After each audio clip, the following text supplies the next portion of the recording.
Hey, Charles Robinson, look, that's what Lamar Jackson was supposed to say. I mean, if you come to him with that question, and there was a poll, I guess it was ESPN did a poll, and Now they that you mention it. talked to some unnamed people, and hey, Lamar Jackson, we'll figure him out. Last year, he had 1,000 yards, just over 1,000 yards. I think he was ninth in rushing in the league last year. And then the year before, he had over 1,100 yards and was the MVP, 36 touchdown passes.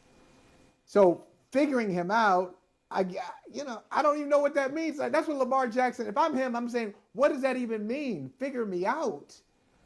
What You know, what am I supposed to say to that? I think he gave the answer he's supposed to give, right, Charles? well, yeah. I mean, of course, he gave the answer he's supposed to give. But look, I grew up in Michigan, okay, and it was the Barry Sanders era. People figured out Barry Sanders. But what the hell are you going to do about it? Like seriously, the athletic gifts were what they were. He could do things that other humans couldn't. And I heard all the, I remember as we got toward the latter stages of his career, it was just stay where you are. And I think it was like John Tierlink, who used to be the Minnesota Vikings defensive line coach, or he might even be he was a D line coach. And he said, don't leave your gap. Wherever you are, wherever he goes, just stay where you are. He'll come back. He's coming back, which was great. I mean, I get it. That was the figuring this guy out, but it still didn't stop him from doing what he did. And I think realistically, what part of Lamar Jackson's game are we going to figure out? I mean, there are certain gifts that these great quarterbacks have in this era, the guys that are taking the league over now, off script type of things that how are you going to figure it out? You got a crystal ball out there. You're going to know what they're going to do before they do it, because they don't know what they're going to do before they do it. So I think Lamar Jackson, personally, if you ask me, I think this all boils down to, can he just develop the typical normal traits of a quarterback and not get hurt? Like, to me, it's a game where quarterbacks get abused, even though they're doing everything they can to keep guys from getting abused. They still will. And, can he not physically wear down over the course of his career like any other quarterback who does a lot of off-script stuff and takes a lot of hits? I mean, I'll phrase it this way. I don't think the question is whether the league has figured out Lamar Jackson. It's, can Lamar Jackson figure it out himself? And I know they overhauled their receiver core, most of which is injured right now and not practicing, from what I understand. But Charles, I guess I would wonder, what are you hearing from people who've observed him? I don't know if Baltimore was on your training camp tour or not, but obviously you're plugged in there. Like, should we anticipate him because this was all the talk last year, is that he had regressed, that dreaded R word that should use in young quarterbacks. He had regressed. The league had figured him out. It's like, will he take? They brought in a lot of personnel on the outside for him. Will he take the next step as a passer this year? Is that the expectation? Have they been seeing signs of that in Ravens camp and in practices so far? Well, to see signs of that, you have to have your full personnel. And I mean, I think that's part of the problem here, is that they haven't had the full complement of personnel. There's an element of chemistry that has to be earned there over practice time and then obviously game time. I hear things like, you zone him up. Okay, this is how you stop him. You zone him up and you make him make decisions about space when he's throwing the football. You make him see particularly when it's manned up, you can anticipate what some guys are going to do. But when it's zone, essentially you got secondaries that are trying to trick you into throwing balls into space and not thinking that an individual defender is going to be there. I mean, it's no different than any other young quarterback. Again, we've seen 3 years of this guy. Like, and I think he reached that MVP level so quickly in year 2 that what we thought in our minds was this was Mahomes. Okay, he hit MVP in year 2, and then it's going to be Mahomes, and he's just going to own and dominate the league. Part of that is overdone because of the rarity that Mahomes is. I truly believe this is like a once in a 20-year, 30-year kind of generational quarterback. Not that Jackson isn't great in his own right, but we're not going to.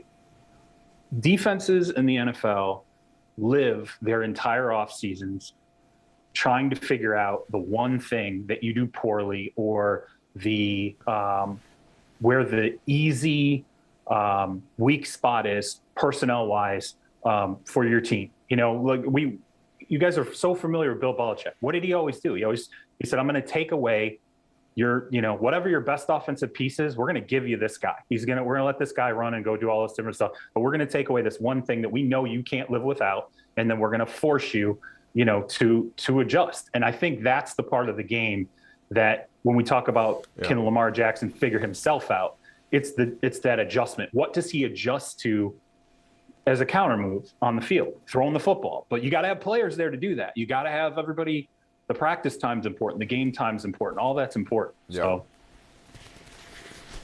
Charles, I told Michael I was going to ask you this when you came on. Very simply, when it comes to Deshaun Watson, who is most desperate for a trade? Is it Deshaun or the Texans? Who wants it more? Oh, there's no questions, Deshaun. I mean, I say that because I think that the Texans are sitting there, and if he were making, and I'm telling you, this is from direct conversations I've had, it would be a completely different scenario in their minds if he was making $40 million this year. Completely different. If this was their thought process of carrying $40 million and trying to hold out for the best trade package or opportunity they had on the table, it's a lot harder to turn to your owner and go, we need you to continue paying this out until, we can get what we need for this guy.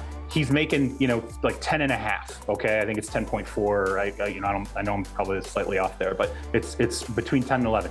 A lot easier. Oh, come on, Charles. A lot easier to carry that. You don't know everybody's salary up the top of your head. It's a lot easier to carry. Slacker. A fourth of his worth. Okay. Let's be honest. His worth is $40 million. Yeah. That's what Deshaun Watson's worth is than it is to carry a $10 million. Now, again, when I say 40, this all comes down to, what would his base salary be? What would already have been paid out? I get it. Like, I'm not going to get into the minutia of contract structure. It's going to put everybody to sleep. But the point is, he is an economical carry for the Texans. For Watson, you're sitting there, and today he's out on the field, right? He's working out with a trainer. So every time he goes out on the field, my assumption as a reporter is if he's out there working with a trainer, he's got to pass a physical. So if a trade's coming, this guy's got to pass a physical. He's got to be out there working and being ready. And, like if there's any kind of a physical issue right now, which is debatable, he has to be out there running around showing teams he's healthy. And that's what I think of when he goes on the field. But, you go back to last week and, I think there was the moment where he had kind of separated himself from the team. And it seemed when I talked to, people in the franchise, they admitted they felt like it was probably the most negative day. Just in terms of the clear separation. When you talk to people in the franchise, they would tell you going through that first week to play a preseason game changed some of the perspective of people in the franchise because he wasn't involved. He was not involved in prep. He was not involved in the process of the week building into a game. And once you start that, once the boat sort of leaves the dock, you stop looking back to see who's still on shore. And you start saying, okay, here's everybody who's on the boat with us. I think some of the people who wanted Deshaun on the boat were just like, fine, whatever, we're moving. Let's just go ahead and deal with what we got. Well, that's the thing. And this conversation started earlier in the show. No, that's okay. But this conversation started earlier in the show because, we were celebrating Spider-Man No Way Home official trailer release. And I was telling him my Spidey sense is tingling. My Peter tingle is going off because it's just, and you would know better than me, it just feels too quiet.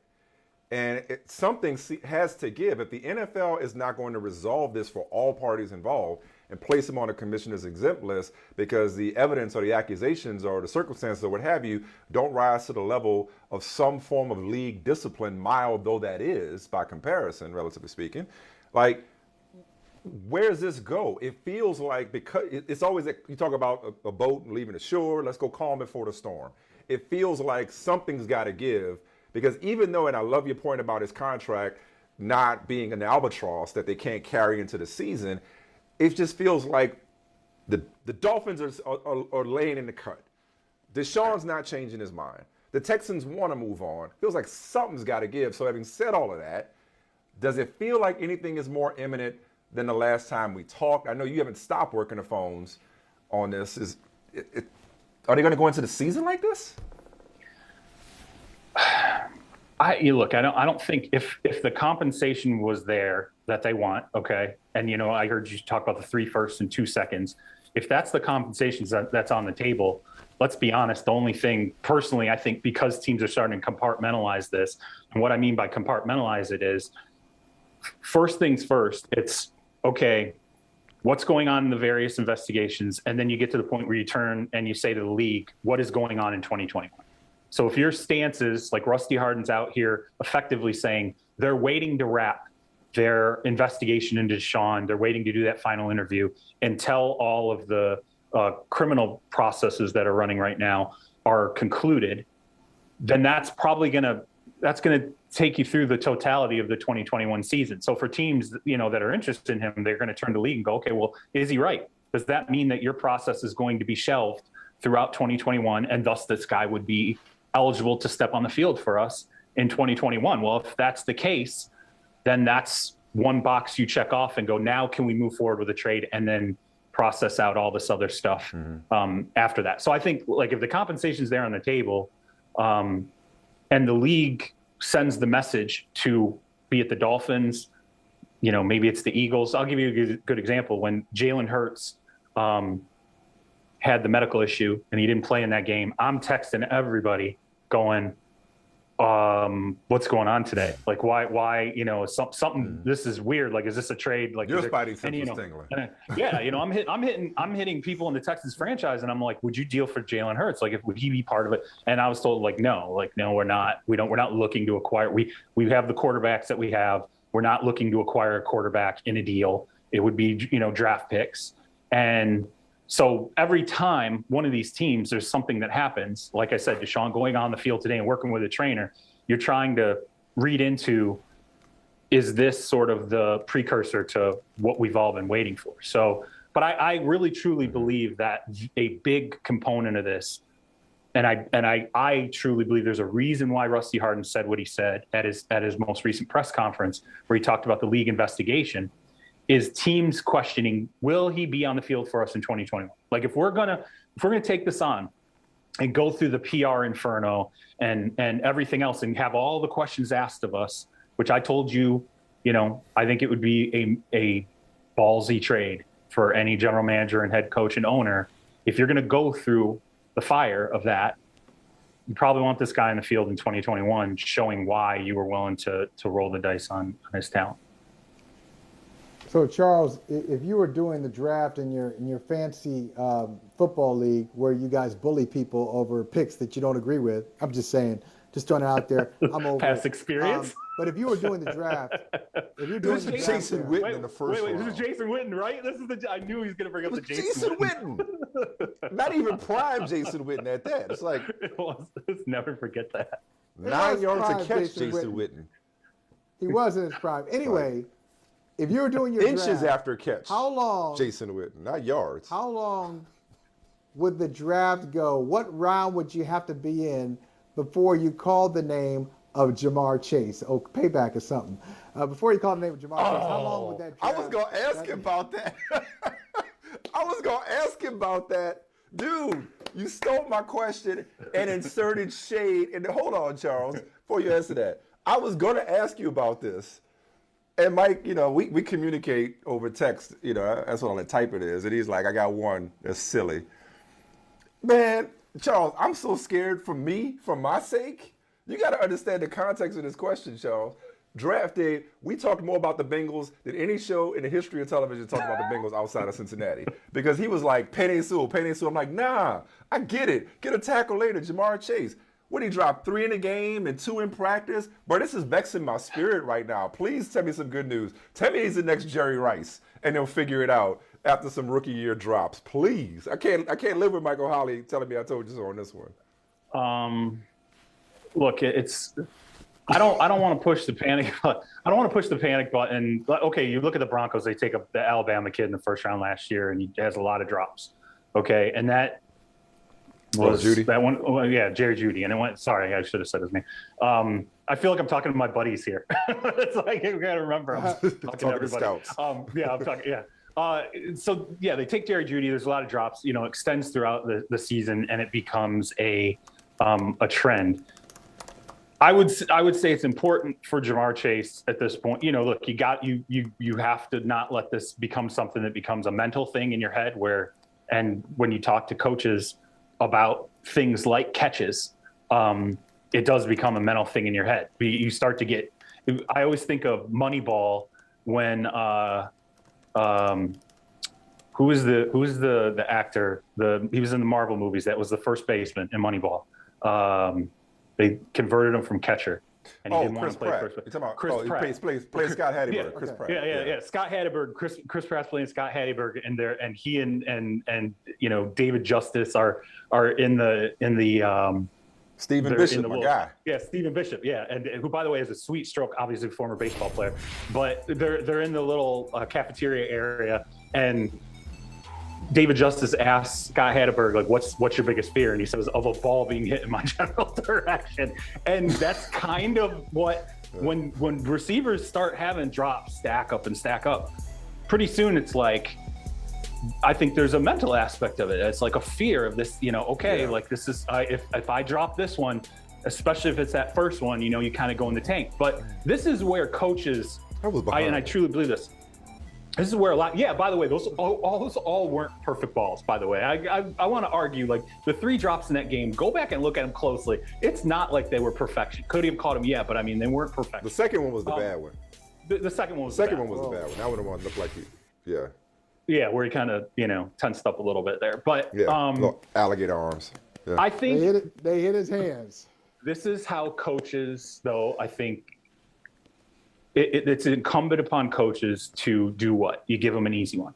You give them, it's just like Moneyball. They're coaching up. Let's go out there and coach him up. He's making routine, shagging routine grounders, right? And they're just, hey, Scotty H, picking machine, right? Like, that's what, and I know it's Hollywood we're talking about here, but coaches build in wins, right? And I think it's the same with quarterbacks. What do you do when a quarterback is having a lot of accuracy issues? You shorten the field a little bit. You start to throw to the running backs. You tell them, look at the flats. You draft a tight end who can be, Mr. Automatic for him to help build those building blocks. And so I think for Chase, you give him something easy. Let's show him, hey, you've caught 1 million balls over the course of your career. This is who you are. The one thing, though, and I will say this, that I think is interesting is I wonder if that year off affected him. I wonder if I always wonder this. All the guys who are rookies right now and struggling, because look, Penny Sewell, Penny Sewell's had some issues there. He ain't Anthony Munoz yet. Yeah, he ain't Anthony Munoz yet. So I wonder if that year off affects him a little bit. No, that's a fair point. All right, man. Hey, thank you for all the time, Anthony. No, but we got to let you go. On the way out, though, let's bring it full circle on receivers. D-Hop put on TikTok that ain't no question he's number 1. So on the way out, quick answer, on the spot. Best receiver in the NFL, DeAndre Hopkins, Devontae Adams, or other? I would say it's Adams.